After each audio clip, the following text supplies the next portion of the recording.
ANZAC Day to me is probably the most sacred day of the year.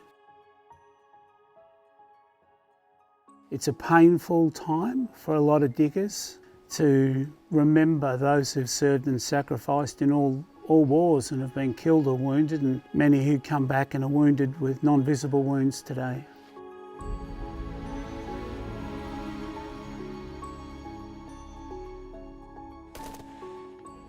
In 2016, we founded the Path of the Horse as a charity. The focus of that charity back then was to help veterans and first responders and their families, and particularly those battling with post-traumatic stress injury.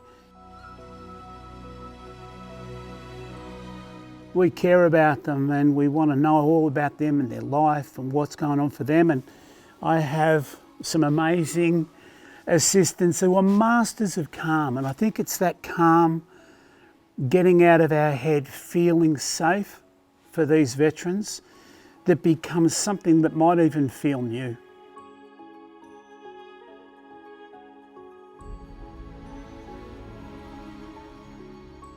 You know, we can be practicing mindfulness out here with a veteran, and the horses are not near us. And then we go to find calm, and the next minute we're surrounded, you know, by furry things. So horses and the interaction, they will choose what feels safe for them, and so does the person. What feels safe and comfortable for them. And you know, many a tear has been shed on the shoulder of a horse here. I guess the reward is in seeing people manage their lives better, get off medication, to live a quality life again, to feel love, to feel emotions again, and have better relationships.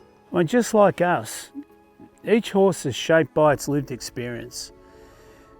So are we, you know, trauma, love, pain, all of those things. So for some of these guys that come from trauma backgrounds, some have been loved, you know, they all bring something incredibly different, unique as we are. You know, when you see someone work so hard to get through trauma and to get himself right, the reward is in seeing them live a better life. I mean, you can't put dollars on that. In the last 6 years, the charity's come a long way, but it's always a struggle to survive. But we've had great support from a few RSLs. Dalesford, our local one, Darebin RSL, Hawthorn RSL, a few that have helped us out, Woodend even. Legacy have been able to help us financially to help veterans and families, so that's been really important. You know, we rely a lot on donations to keep our horses healthy, to keep our property maintained, and to be able to get good therapists here working to support people. I think in Australia we should be pretty proud of the way we remember that sacrifice of those who have served. For a lot of our servicemen and women, they've experienced some pretty abnormal events in their life in the service of their country. Have a think when you see veterans that there's more than meets the eye. We never know what it's like to walk in anyone else's shoes. So on ANZAC Day, they may not seem physically injured, but yeah, care for them.